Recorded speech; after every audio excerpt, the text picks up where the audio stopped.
All right, good evening, everybody. I'd like to call the meeting to order. Sean Callan. Here. Julie Chetney. Here. Tom Chiappa. Here. David Christofoli. Here.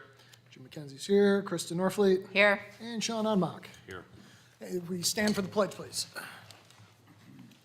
pledge allegiance to the flag of the United States of America and to the republic for which it stands, one nation, under God, indivisible, with liberty and justice for all. Okay. So let's do this. 1 o'clock. Open this up. Okay, so the first on the agenda is floor to the public, and we do have a couple people signed up. So for the public session, each speaker who has signed up is permitted 3 minutes for their comments. Speakers may not yield remaining time to others. All comments must be directed to the board president. The board will listen to comments and input, but will not necessarily debate or discuss items. Operational matters will be directed to school administration for handling. The board is not permitted to address personnel or individual student matters in open session. The board will limit repetitive comments to give time to others wishing to speak, as well as to maintain meeting efficiency. The board president has the authority to end a speaker's comments or close public comment as appropriate. Any additional written correspondence or letters may be directed to the board clerk for distribution to the board. The board expects proper decorum at all times, and all speakers should state their full name and address. So we have Sandy Miller. Sandy Miller, County Route 31, Oswego. I wanted to ask if the schools have received the media tool guide from Homeland Security. Anybody know? I talked about it in November.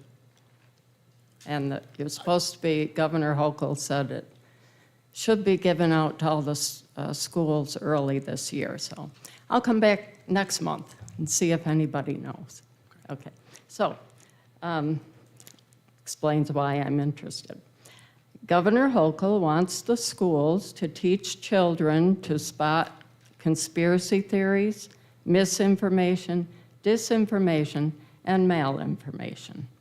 She said this guide was developed to take steps toward de-radicalization and to bring a sense of normalcy and calm. What it is training children that the government is the only source of truth, and those who go against the approved narrative are dangerous to society. COVID was the test run for this, as the government used these terms to label some medical professionals who were successfully treating COVID with ivermectin as an alternative to the vaccine, which I can attest to. I have a lot of it. Coworkers, family members. My 90-year-old mother took it, and we all were fine.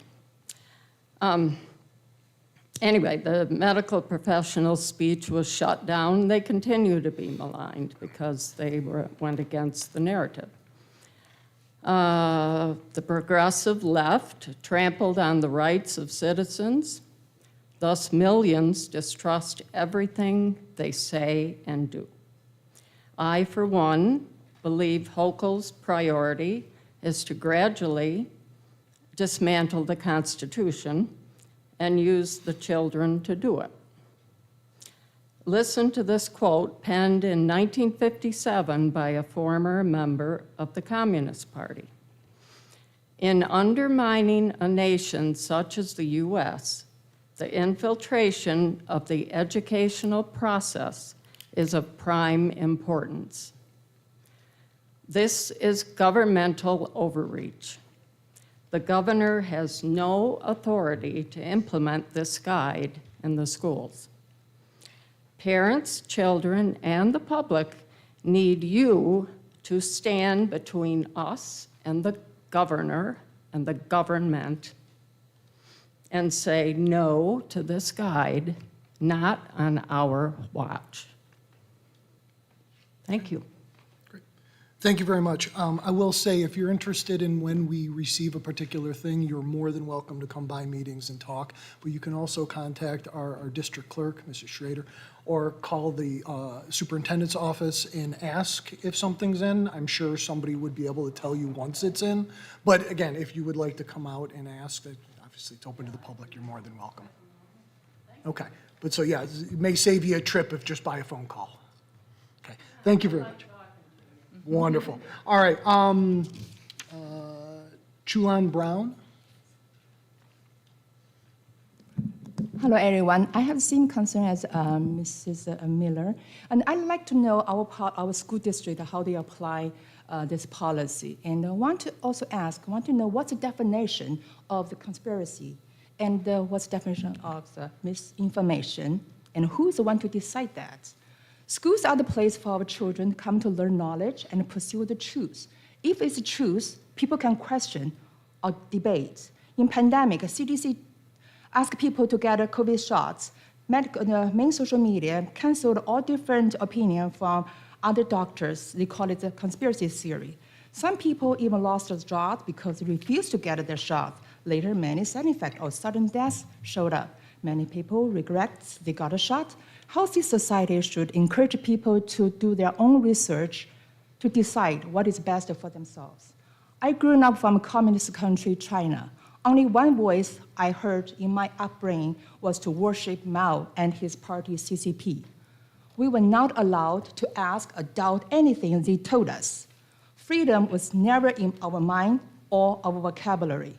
When I was in elementary, we were taught to spy our parents at home and spot or report one another in public. There was no trust between people. Even now, I cannot say anything sensitive over the phone to my family members in China because all of the conversation were monitored by Big Brother, internet police. People can easily face fine or jail time if they think your conversation is misinformation. A true story in our Cultural Revolution in 1970, a 16-year-old boy, Zhang Wenbing, heard his mother complain that so many Chinese died from starvation, but still worship Mao day and night. The second morning, he reported to his teacher at school. Immediately, his mother got arrested and very soon was sentenced to death. Since then, he had a nightmare every day. Each year on his mother's death anniversary, he came to tell people that he missed his mother so much and what a horrible thing he did and ask her forgiveness. He is not a very old man now, but the sound of his painful, sobbing, crying is still piercing my heart and reminded me never forget the history.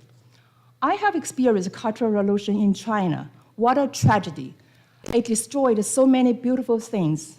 Communism is pure evil. Now I see many parallels happening in America. I came to share my story and hope more and more Americans who love this great nation wake up to realize the radical left policies are in the direction of Marxism and communism. It is very dangerous. Please do not turn America to the country I ran away from. Thank you for listening. Thank you very much. Okay, next on the agenda are our acknowledgements. Tom. Jim. Mr. Bach, are you ready? Okay, let's roll for the good stuff. At Kingsford Park, we start our journey. Making good choices, doing the right thing, and treating people right is the Kingsford Park School motto. The office clerical staff and the school nurse are often the staff that first greet and communicate with parents. KPS is fortunate to have such a great group of staff, and these three ladies continuously do a great job at helping families in a kind and respectful way. Left to right, they are Annette Gears, Laurel Cartwright, and Kaylee Moody. From there, we go over to Veneto, and we have a little science. Oh, I'm so excited about this. Spacecraft design. The fifth graders are learning about the lunar landing and how the engineers need to create a way for Odysseus to safely land on the moon. After learning about the Odysseus, students designed and created their own spacecraft with eggs as the cargo. With the help of Mrs. Sullivan on the roof, students experimented to see if the egg remained intact. I hope they'll give us an update in the future. We find out how that came out. Over to the middle school now, and students of the second quarter. After each quarter at OMS, we recognize all students that meet the following criteria: perfect attendance for the quarter, passing all classes, and good behavior. Additionally, teachers select 2 students from their team that qualify to have their pictures in the display case in our main hallway.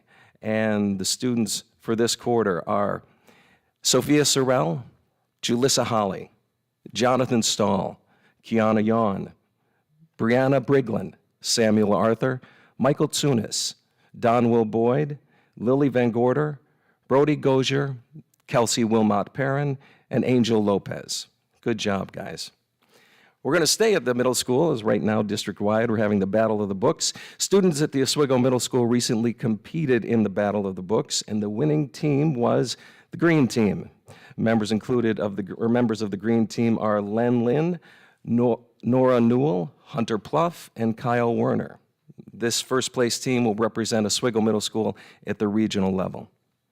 And now, over to Charles Riley. CER rocks. Our faculty and staff watched a short clip about goals entitled One Word, and were each given a rock. They were tasked with decorating it with one word they would each commit to as their goal for the duration of the year as it pertained to student success. We have a building full of dedicated individuals. Nice job. Staying at Charles E. Riley in the Battle of the Books, we held our annual Battle of the Books with grades 3 through 5, and it was a rousing competition complete with wonderful answers, teamwork, and even challenges. One grade in particular chose to write a rebuttal in defense of their incorrect answer after the competition was finished. There's lots of reading, collaborating, and good, hearty competition for all. Now, over to the Oswego High School, where we're going to fight the February funk. At OHS, during the month of February, all faculty and staff, teachers, TAs, monitors, security, custodians, food service, SROs, clerical counseling, etc., were entered into a random drawing for a Dunkin' gift card each day. It was called Fight the February Funk and was intended to help lift the overall morale and show how much the OHS administration appreciates our team. And Gretchen Frank, an ELA teacher, was one of the winners on the right. Staying at the high school, on Monday, February 26th, Oswego High School hosted an incoming 9th grade scheduling information night for students and families. Information was shared on the high school academic model and expectations for graduation. A big thank you to the OHS counseling team, Mrs. Roman, and the students who acted as tour guides and made this evening a success. And over to Fitzhugh Park, the 100 Days celebration. On Monday, February 12th, Fitzhugh Park School kindergarten students celebrated 100 days of school with their own unique and creative posters. They displayed them in the library to showcase to all students and staff at FPS. They also followed up with a variety of 100 days of school educational activities in their classroom. We're so proud of all the great effort of our kindergarten students and all the effort they've put into their first 100 days this year. And we're going to finish up at Frederick Layton, right next door. Kings and Queens. Kindergarten went royal on February 26th after finishing the Kings and Queens unit in ELA. Family dinner and game night at FLS was February 15th, and both events were a great success. So I'd like to congratulate and say thank you to all of the students and all of the teachers and administrators and everybody taking care of those great things happening in the district. Wonderful. Thank you very much, Tom. Next on the agenda are 2 policies. And for each of them, we're going to ask that we approve the first reading, waive the second reading, and adopt the policy. So I'll start with policy number 6214, incidental teaching. So if I can please have a motion to approve the first reading, waive the second reading, and adopt the policy 6214, please. I'll move. Thank you, Kristen. Is there a second? Second. Thank you, Sean. Any discussion? Heard none. All those in favor? Aye. Anybody opposed? Motion carries. Okay, so please asking for a motion to approve the first reading, waive the second reading, and adopt policy number 7530 on child abuse and maltreatment as presented, please. I'll make the motion. Thank you, Tom. Is there a second? I'll second it. Thank you, Sean. Any discussion? Haven't heard none. All those in favor? Aye. Anybody opposed? Motion carries. Next up, we have Superintendent's Report with Dr. Kilmer. We have two items on Superintendent's Report today. We're going to begin with Chief Katie from the Oswego City Police Department, just providing a brief update on our SROs, and then we'll move into a budget presentation by Mr. Clucci. But we'll start off with Chief. Thanks for coming. Thanks, Dr. Kilmer. Just want to give a brief overview. Since we took the program back in September, and since we met with you guys last time, the SROs are continuing to acclimate to the schools, student outreach, getting to know the teachers, getting past the initial newness of us taking over the program. Aside from the outreach and the multiple, sporting events and school dances and open houses that the SROs have attended, we've handled about 213 calls for service in September in the various schools.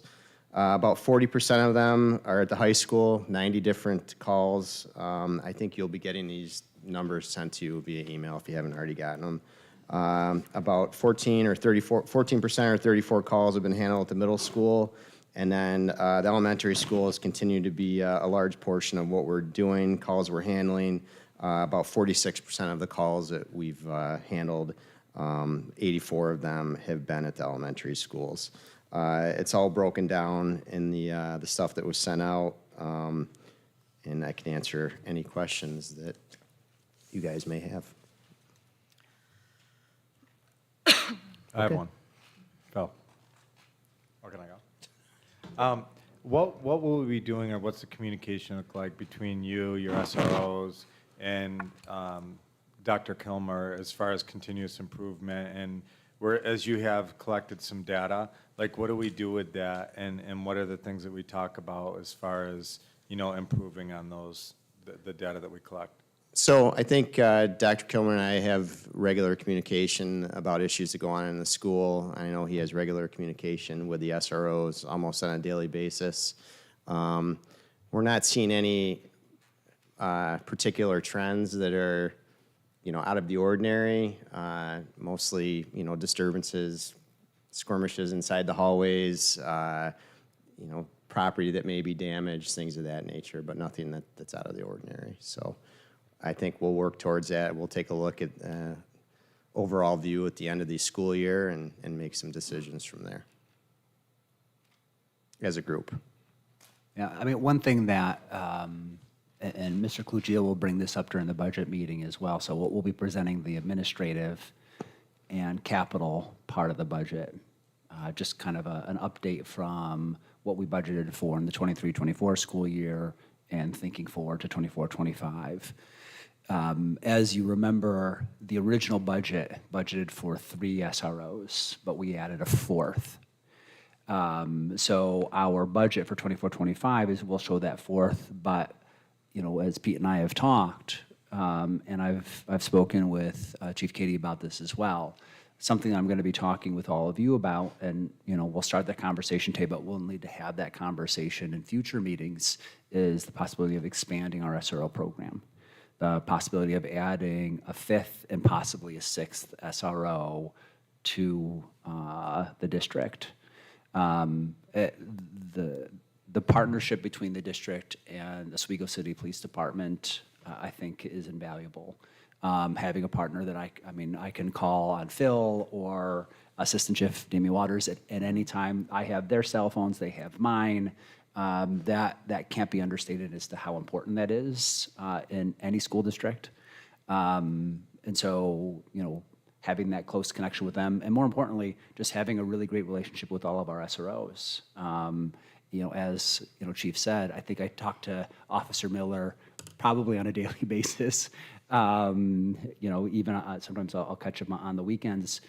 So just having that ability to connect and talk about what's going on in our buildings, what's going on outside of our buildings that could influence or have an impact inside the buildings is imperative as well. So we're constantly having those conversations and looking for ways in which we can support each other. I think what we're really seeing is this year's stability. We have a permanent officer, a full-time officer that's here at the high school. Our 3 current SROs are all local. They all have kids in the district. And I think that that's an important aspect of this program and continuing that moving forward. Question.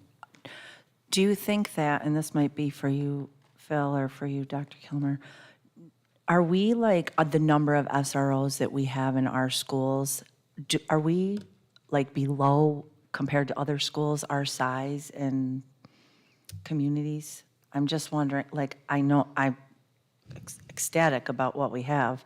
I just want to know what other schools look like as you're talking about vamping up more or possibly having more. So you'll see a bunch of different models. Right. Right? So I can just, for example, the district that I came from, Fayetteville-Manlius, there was an officer in every building, Okay. Yeah. right? And so that might be something we consider at some point, but I don't know that that's necessary, right? There's a significant cost associated with that. And so we've got to talk about what makes the most sense for us in our community. But there are still districts in this area that do not have SRO programs. They have security, but they don't have police officers in buildings. But then there are many districts that have officers in every single building. Sometimes they have what they call as SPOs in some buildings, which are special patrol officers, versus SROs. And so there's a lot of different models out there that we can learn from, look to as we look at what's best for our community. Yeah, well, I will add that I've seen you and your guys everywhere, every event, so it's really wonderful to see, and we appreciate everything they're doing. Thanks.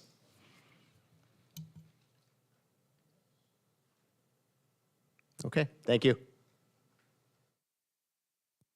So next up is Mr. Colucci.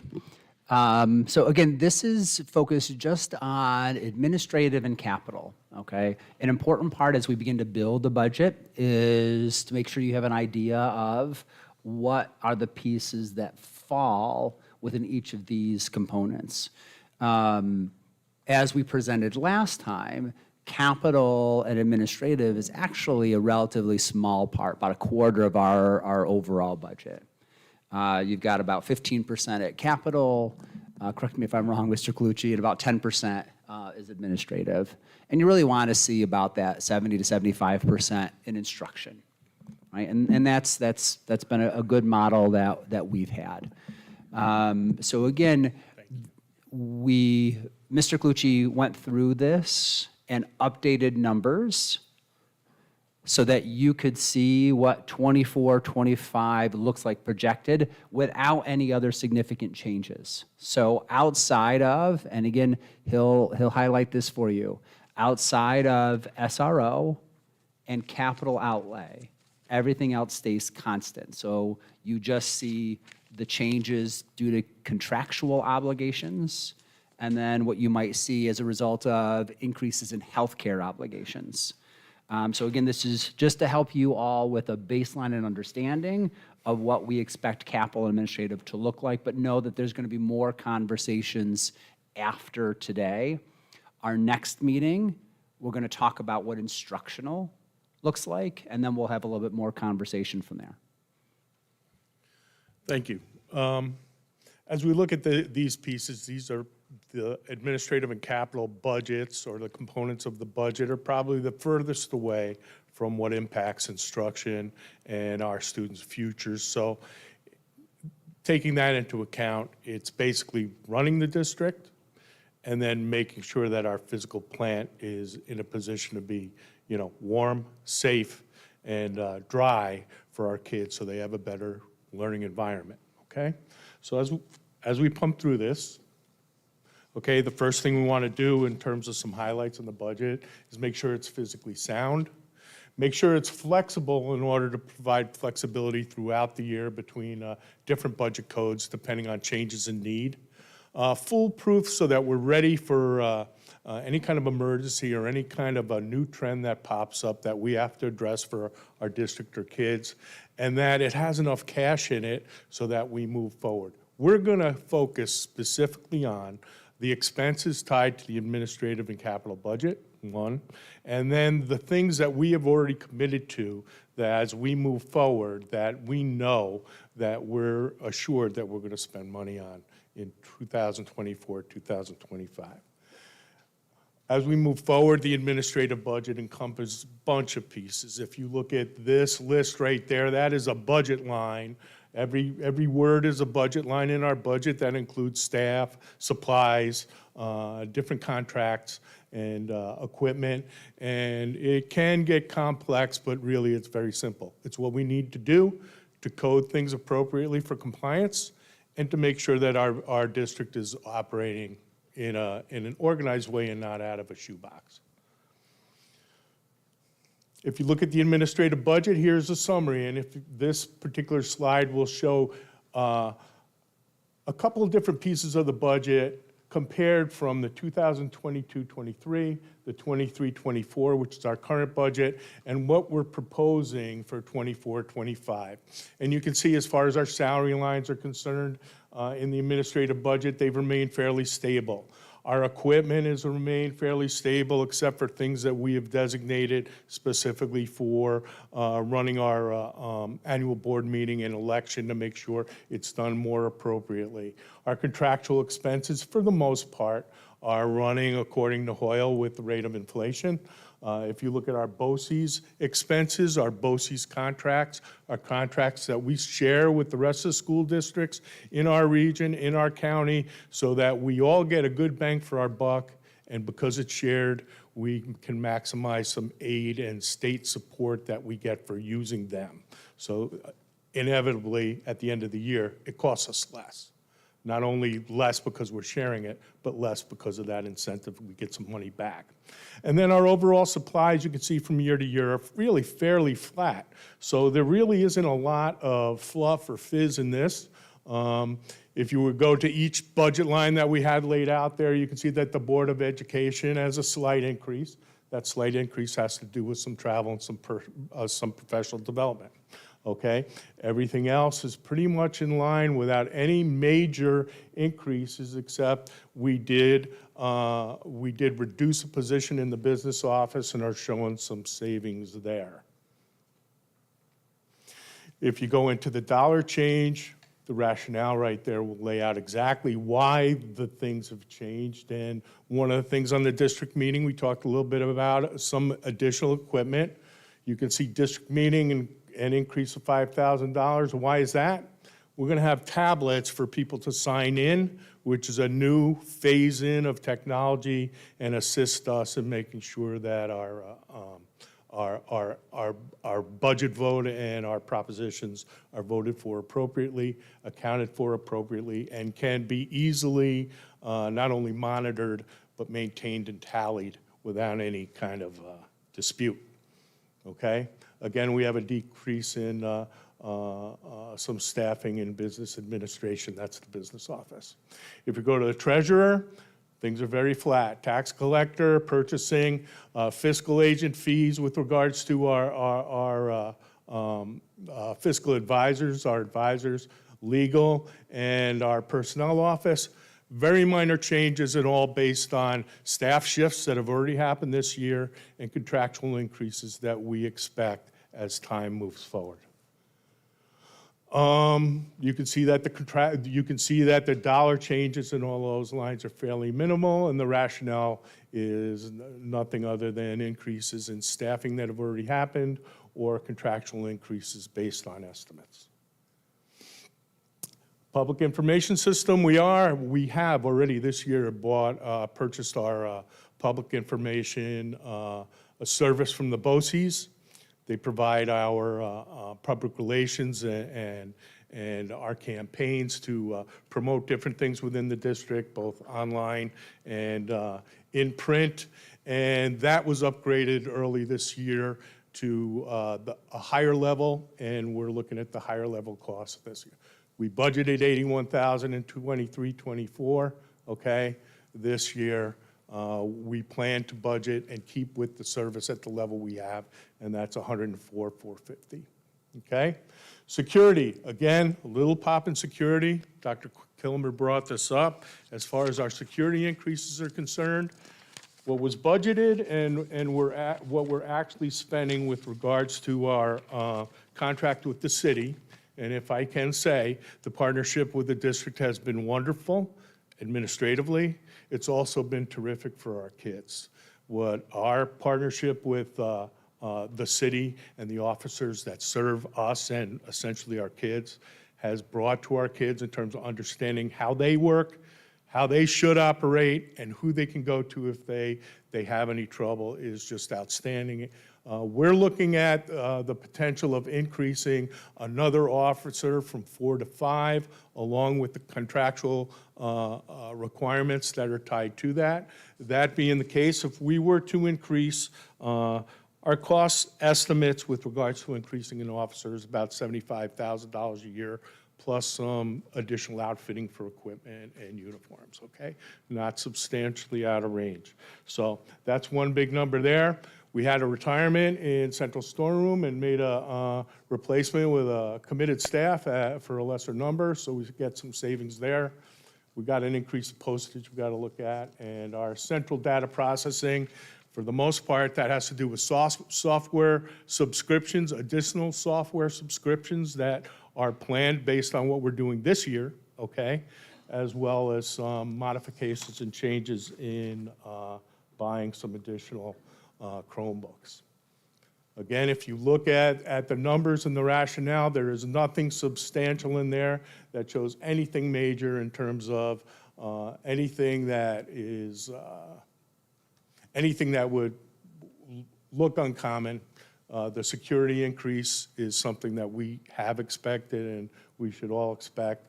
And the central data processing, just basically those are BOCES contracts. We're going to increase our expenses there, but we're going to get some money back because of that shared incentive. And again, just to focus that on security, you have 190, that change is because 23-24, remember, we budgeted for 3, but we hired 4. So right, that number seems bigger just because of what was budgeted. So again, we budgeted 3, we currently have 4, but what you're seeing is kind of a 2-step in the 24-25, because I asked Mr. Clucci to put in a 5th, right? Even though we're talking about the possibility of a 6th, just so you could see that number in there. Just wanted to point that out. Thank you very much for clarifying that. Okay, if you were to look at them with dollar changes, really nothing substantial with regards to our insurance, other than an increase of 10 to 12% based on contract. In terms of our assessment on school property, we are assessed on some of our school property based on the fact that we do have a school in another municipality, and we have, I don't want to call it a liability. We have an obligation, okay, to pay our fair share for sewer and water supply, okay, with Minetto. Our BOCES administrative costs really are in line, and if anything, there should be a minus in front of that 128. I'm sorry I missed that. We're going to save a little bit of money because we moved some money from that expense into our capital fund for its BOCES capital amount. And the others are really nothing to overly. In terms of our rationale, all are very easy to explain. In terms of our savings in curriculum or our light increase in curriculum development and supervision, we did have some decreases in our retirement payouts. The rest is just substantially covered by our contractual increase. Okay? So overall, the supervision of our regular schools. That'd be all the principals, all the clerical staff, all those supplies, and all the other contracts that are in the schools, okay, are showing a slight increase, okay, based on contractual increases on staff and bringing, again, like Dr. Kilmer said, we had some staff that were 10-month positions for 5 hours. We increased them to a full day. So looking at the budget next year as compared to this year, what we budgeted in 23-24 has changed in terms of what we're spending in 23-24 because of that change of additional clerical staff in the schools, and it's going to show an increase, that increase again in the 24-25 year. And then in-service training, we have a slight increase in terms of in-service training. A lot of that is done through BOCES as well, and again, we'll get the share. So, that said, there's the dollar changes, and that is the administrative budget. Given the administrative budget, just quick, I'm not seeing anybody ready to go to sleep yet, although you may want to, but any quick questions on the administrative budget, or are people comfortable waiting a couple more slides? Okay. Capital budget. This is our buildings, contracts, and the staff put together to make sure that our buildings are taken care of for the benefit of our kids. It also includes our debt with regards to building project, which fluctuates from year to year based on how much money we're borrowing and how much money we're paying down on that debt. If you're to look at it, salaries are pretty flat across the board. Equipment is pretty flat across the board. Our contractual obligations are they're flat. You can look at our BOCES lines with regards to the capital. Again, flat. Supplies are flat. Our debt service, there's a pop of about 1.5 million, and that has to do with our bond and our bond anticipation note payments for the year as scheduled, okay? If you were to look at the changes from year to year, you can see that there is some salary savings. Not a lot of additional equipment, except for the fact that we need a scissor lift above and beyond what we are planning to need on a regularly scheduled basis. Our contractual amounts have come down a little bit, but I want to just highlight right there under contractual, there's $100,000 in that line for a capital outlay project that we're going to talk about in a slide or two. Our BOCES numbers have increased a little bit because we are engaging in the use of a new maintenance and preventative maintenance tracking system that is going to better connect to all of our air handlers and services throughout the district. Supplies are pretty flat, although you know if you go to the store, everything's getting a little more expensive, so will all our soap and toilet paper and everything else. And then that debt service change is there. There was a deferred payment in 23-24. However, we're also going to see an increase in what we're going to pay out for our bond anticipation note. Come on. Okay. So now we talked about the capital budget. We're going to talk a little bit about a $100,000 capital outlay project. We talked a bit about this, touch base on that in our facilities committee meetings. But essentially, you know, what is the problem that we have here? We have the problem that everybody else has. It's like, hey, I want to buy a new car. I ordered it. How come it's not here? Well, I want a new building project. I ordered it. I did everything I need. How come it's taking 7 years to finish? That's because of the process in New York State, and that's how it works. Does that mean that there aren't any other things that need to be worked on? Does that mean that there aren't any other things that pop up or wear out as we move forward that we'd like to jump all over? However, we sometimes, without a different strategy, will throw a cone out there as an obstacle and say, well, we can't do that because we're in the middle of a building project. We have to wait till the next one. There are strategies to address those things and in many cases get aid back. okay? But you have to limit what you're doing. It has to come out of the budget, okay? You can only spend so much in a given year to get aid back that year, and that is the concept of a $100,000 capital outlay project. So what we're in the midst of doing this year, probably for the first time, is picking out an item, an improvement, that is gonna cost about $100,000, get it approved by the voters in our budget, because it's just a budget, it's not a referendum, it's just a budget charge, okay? And then go ahead and do that in the budget year, and then the following year, get the aid that we would normally get on any building project on that $100,000 back. So if you were to look at it in very, very primitive terms, okay? Let's say your aid ratio is 90%, okay? And the project you picked is 100% aidable, and you spend $100,000, so you pull $100,000 out of your pocket. By the time the next year budget rolls around, you get $90,000 of it back. And now you got $90,000 of the 100 you need to do the next one, year after year. There are strategies to enhance that, make it greater, but it takes more planning than the couple of months that we have to get our budget put together, and should be a longer range strategy with well thought out little projects that should be done over time in building the building.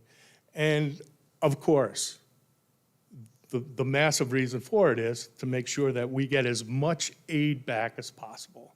Because depending on the strategy and how you do it, may depend on how much aid you get back. And the more aid you get back, if you have it in that pocket of continuous improvements, the more aid you get back, the more you can continue to do without reaching into a pocket of somebody else to get the money for it, okay? So what's the problem? Sometimes there's a need to perform small building projects that need to be done or should be done, and you don't want to wait for another building project. What is the solution? One of the solutions, and the easiest solution and the quickest solution, is a $100,000 capital outlay project, typically every district, $100,000 a year. You have 7 buildings, it's $100,000 a year. You have 1 building, it's $100,000 a year. So it's $100,000, okay? It gets approved through the budget process as opposed to a referendum, so it's in the budget. Assume that the voters approve your budget, that project's gonna happen, okay?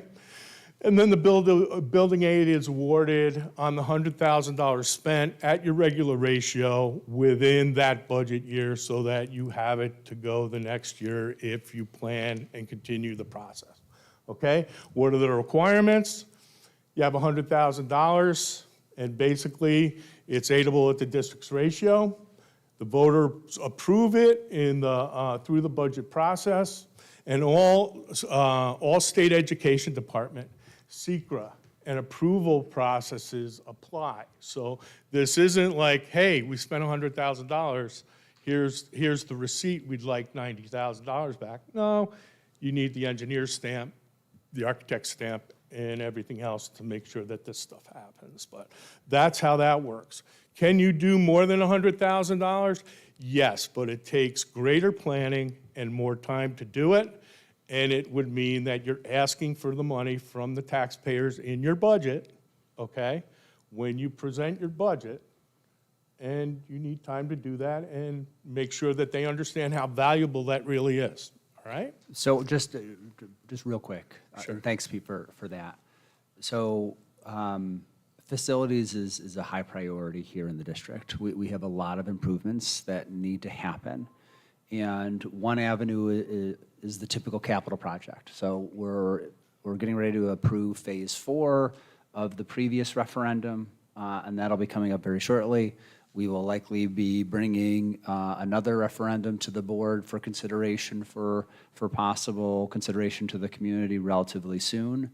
But those take a lot of time, they're large. But it doesn't mean there's not lots of other work that needs to be done. And what we can always spend general fund to make improvements, but that's not the best fiscal way to manage our money. Because if we just spend general fund, we don't get aid back, right? And so we want to maximize aid, so we're being good fiscal stewards.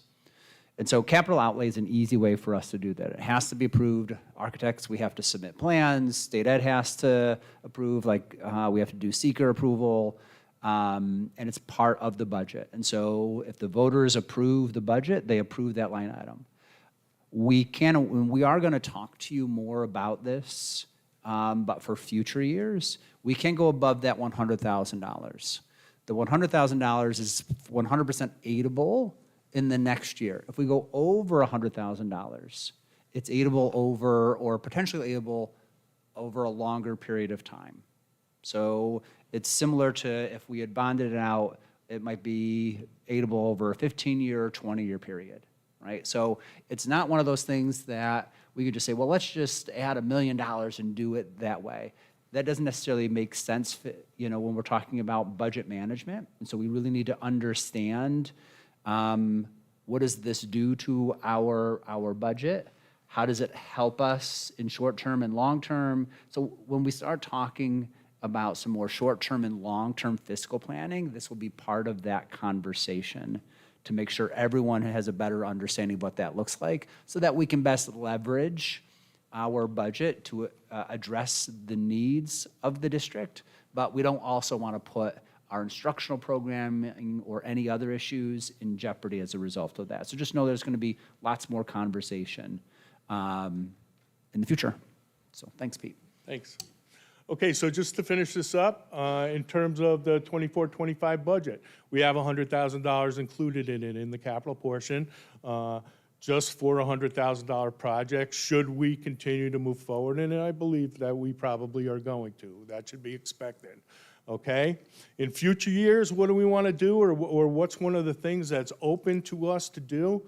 Obviously, the Facilities Committee is the committee where everybody gets together and that's the focus. What's going on with our stuff? What's going on with our facilities?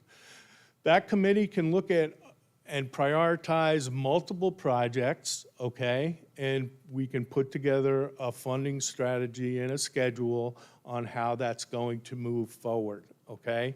Without, again, jeopardizing program and why we're really here, In terms of the district, we'll plan the implementation of those smaller projects in an effort to maximize building aid at all times, okay? And only with the knowledge and awareness and approval of the board. So I am ready I think there's a question slide. Questions and answers. Pete, on the capital outlay, I'm sure that we'll just let everybody know the Facilities Committee, and as we bring this forward, not only in the first year, but in future years, that we'd be very transparent, communicative about the projects, about the vision, so that obviously we're asking for that budget item from, the taxpayers, but we want to let them know about these improvements and what we're doing with it. So it's not just like, hey, approve $100,000 and then you have no idea what we're doing with it. I think communication will be key, and people will be excited that we don't have to wait for a capital project in such a big amount, and we can start to see these smaller incremental gains, and certainly being very fiscally responsible. So I just wanted to bring that point out, that it's not like, hey, thanks, budget approved, forget about it. We want to talk about this. So capital outlay, it's required. So seeker approval, so the reason I can't come to you and say, I want to do $250,000 or $500,000 this year, is because I don't have enough time to make sure we have the project identified, get seeker approval, and then move it on to state ed. Because there's a lot of additional steps that we have to take. So the only way we're going to get capital outlay in the budget is with everyone understanding very clearly what the scope of the project is for that budget year. So before you're voting on the budget, we will talk about what the capital outlay is before we get to budget vote in May. Sounds good. At the same time, reality is always there. $100,000 doesn't buy what it did 20 years ago, but if it's an improvement, it's worth it, okay? That's how we're going to do it. And I just wanted to say on that point, in some discussions I've had with Central New York school boards and also Oswego County, that they're looking to lobby to get that number up to 300,000. And so if that's something that we can do as a board and take that on when it comes time to do that, that will be important because that would give us even more flexibility as we move forward. Thank you. Anybody else? Okay, thank you very much. Appreciate your time. Well, thank you very much. Next on the agenda, we don't have any committee discussions, so we're to the consent agenda. If I can get, we're going to group this together, so we have A through I. So if I can have a motion, please, for the consent agenda items A through I. I'll make the motion. Okay, David, thank you. Second? I'll second. Tom, appreciate it. Any discussion? Having heard none, all those in favor? Aye. Anybody opposed? Motion carries. Next, with personnel, Mr. Syracuse. Good evening, everyone. On the personnel agenda, we have, under item A, is a professional staff recommendation for retirement. Christopher Mangano is a high school technology teacher, started September 1st, 1999, and he will be retiring at the end of this school year, June 30th, 2024. So congratulations to him in his upcoming retirement. And item B is just an amended retirement date for Mary Pratt, who we recognized at our last school board meeting. So items A and B as presented. Okay, thank you. Is there a motion? Motion. Thank you, Kristen. Is there a second? I'll second. Thank you, Tom. Any discussion for A and B? No, I'd just like to say thank you very much to Mr. Mangano for 25 years. That's a great period of time. A lot of institutional knowledge goes out the door with that, but I appreciate his time and effort, so thank you very much. Okay, all those in favor? Aye. Aye. Anybody opposed? Motion carries. Okay, and the next grouping is items C through K as presented. Okay, so if we can have a motion for C through K, please. I'll move it. Thank you, David. Is there a second? Second. Okay, thank you, Sean. Any comments? C through K.